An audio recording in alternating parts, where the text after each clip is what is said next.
नमस्कार दोस्तों, मैं डॉक्टर चंचल शर्मा आशा आयुर्वेदा यूट्यूब चैनल पर आपका स्वागत करती हूँ। आज हम लाइफस्टाइल से जुड़ी बातें करेंगे। उसी में जो हमारा सीजन चल रहा है, जो कि रेनी सीजन है, वर्षा ऋतु, उसमें हमें क्या आहार विहार अपनाना चाहिए, क्या भोजन करना चाहिए, उस सब के बारे में हम आज बात करेंगे। उससे पहले ऋतुओं के बारे में बात करते हैं। आयुर्वेद के हिसाब से ऋतुओं को 6 भागों में विभाजित किया गया है, जो कि है हेमंत, शिशिर, वसंत, ग्रीष्म, वर्षा और शरद। इन ऋतुओं को मनुष्य के बल के आधार पर पुनः 2 कालों में विभाजित किया गया है, जो है आदान काल और विसर्ग काल। आदान काल को उत्तरायण भी कहते हैं। उत्तरायण से मतलब है आपके मनुष्य का बल प्रतिदिन क्षीण होता जाता है। तो इस काल में प्रतिदिन प्राणियों का बल प्रकृति से सूर्य आहरण कर लेता है, यानी कि खींचता रहता है। इसके अंतर्गत शिशिर, वसंत और ग्रीष्म ऋतु आती है। दूसरा काल है विसर्ग काल। इस काल में सूर्य यानी चंद्रमा के प्रभाव से मनुष्य का बल प्रतिदिन बढ़ता है, क्योंकि सूर्य का बल घटता जाता है। इसलिए इस काल में मनुष्यों का बल भी बढ़ता रहता है। इसके अंतर्गत ऋतुएं आती हैं वर्षा, शरद और हेमंत। अभी जो सीजन चल रहा है वो है वर्षा ऋतु का सीजन। वर्षा ऋतु में ग्रीष्म ऋतु के प्रभाव से पहले से ही हमारी जठराग्नि मंद रहती है, यानी कि हमारी डाइजेस्टिव फायर रिड्यूस रहती है, मेटाबॉलिज्म वीक होता है। ऊपर से वर्षा ऋतु में वातादि दोषों का भी प्रभाव होता है। इससे जठराग्नि और भी मंद हो जाती है, हमारा मेटाबॉलिज्म और भी रिड्यूस हो जाता है। इसलिए इस ऋतु में साधारण आहार विहार ही करना चाहिए, ऐसा बताया गया है, या फिर ऐसा खाना जो हमारी डाइजेस्टिव फायर को, हमारी अग्नि को दीप्त करे। यदि रसों की बात करें तो इस ऋतु में मधुर, अम्ल और लवण रसों का सेवन करना चाहिए, लेकिन वो भी लिमिटेड मात्रा में करना चाहिए। स्निग्ध और शुष्क भोजन नहीं करना चाहिए, लघु भोजन का सेवन करना चाहिए। अगर हम वेजिटेबल्स की बात करें तो आपको पंपकिन, जो कि सीताफल, घिया, तोरी, टिंडा, अदरक, इन सब सब्जियों का सेवन करना चाहिए। फ्रूट्स की बात करें तो लीची, अनार, पपीता, ये सब फ्रूट्स आपको, या जो भी सीजनल फ्रूट्स इस सीजन में अवेलेबल हैं, वो सब आपको सेवन करने चाहिए। साथ में वीट, बार्ली और राइस, ये आप आराम से खा सकते हैं। जो खाना आपको नहीं खाना चाहिए उसमें आता है नया चावल।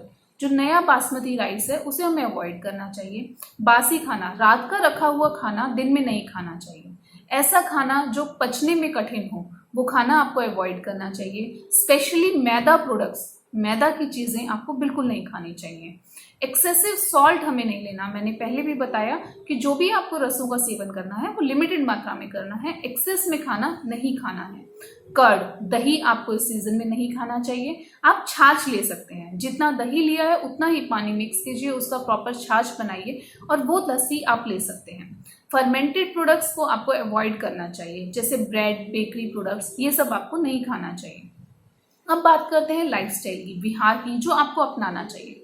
आपको डेली बेसिस पर नहाने से पहले ऑयल मसाज करना चाहिए। हफ्ते में 1 बार कम से कम उपटन लगाना चाहिए। नहाने के लिए कोशिश करें कि गुनगुने पानी का प्रयोग करें। घर के ऊपरी हिस्सों में रहने के लिए ज्यादा प्रेफर कीजिए, क्योंकि ग्रीष्म ऋतु से जो हीट जमीन में दब गई है, बारिश होने से वो ह्यूमिडिटी की फॉर्म में निकलती है, तो वो बॉडी के लिए हार्मफुल होती है। इसलिए अगर हम अपर फ्लोर्स में रहते हैं तो वो हमारे लिए बेनिफिट है। हालांकि आज के लाइफस्टाइल में जो फ्लोर हमें मिला है उसी में रहना होता है, बट स्टिल अगर आपके पास अपर फ्लोर्स हैं और आपके पास चॉइस है तो अपर फ्लोर्स में रहिए। अवॉइड करने के लिए जो खास बातें हैं वो है दिन में सोना। आपको दिन में नहीं सोना चाहिए, जबकि ग्रीष्म ऋतु में हम बोलते हैं कि मनुष्य को दिन में सोना चाहिए, क्योंकि उस समय में बल हमारा बहुत ही क्षीण रहता है, तो आपको बॉडी रिजुवनेट करने के लिए दिन में सोना रिकमेंड करते हैं। लेकिन वर्षा ऋतु में दिन में सोना अवॉइड करना चाहिए। आपको गीले कपड़े नहीं पहनने चाहिए। गीले कपड़े पहनेंगे तो उससे बैक्टीरियल फंगल इन्फेक्शंस होने के चांसेस रहते हैं, साथ ही स्किन प्रॉब्लम्स होने के इश्यू रहते हैं। फ्लू हो सकता है, फीवर हो सकता है, इसलिए गीले कपड़ों से बचें, बारिश में भीगने से बचें। ठीक है, साथ ही हार्ड वर्क या ज्यादा व्यायाम नहीं करना चाहिए, क्योंकि हमारा मेटाबॉलिक रेट ऑलरेडी रिड्यूस है। हालांकि वो वर्षा ऋतु में प्रत्युत्तर रूप से बढ़ रहा है, लेकिन स्टिल स्टार्टिंग डेज में वो वीक रहता है।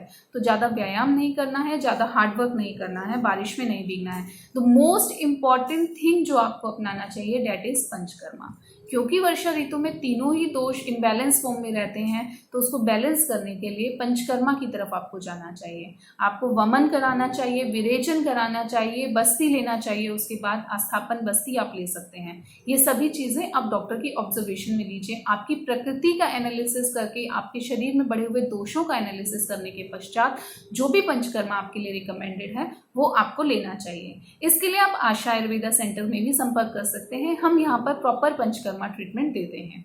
वर्षा ऋतु में जो होने वाली बीमारियां हैं उसमें skin problems, flu, joint pain, joint stiffness, ये बहुत सब बढ़ जाता है। इन सब के लिए भी आप पंचकर्मा की सहायता ले सकते हैं। तो अगर आप डाइट को प्रॉपर अपनाते हैं, इस लाइफस्टाइल को अपनाते हैं और पंचकर्मा को ढंग से अपनाते हैं अपने जीवन में, तो वर्षा ऋतु में होने वाली बीमारियों से आप बचेंगे। आपकी बॉडी बिल्कुल हेल्दी रहेगी। और इन सब चीज़ों के लिए अगर आपको किसी भी प्रकार की मदद चाहिए तो आशा आयुर्वेदा हमेशा आपका स्वागत करता है। धन्यवाद दोस्तों। वर्षा ऋतु के लिए अगर आप आनंद महसूस करते हैं तो खूब आनंदमय होइए, और जो बाढ़ में या अन्य लोग पीड़ित हैं उनकी जितनी मदद कर सकते हैं उतनी कीजिए। आयुर्वेद के हिसाब से जीवन जीने के लिए जो भी अन्य चीज़ें हैं उसकी हम डेली बेसिस पर अपडेट्स देते हैं। तो अगर आपको ये अपडेट्स चाहिए, आप हमारा चैनल सब्सक्राइब कीजिए और हमें लाइक कीजिए। Thank you very much.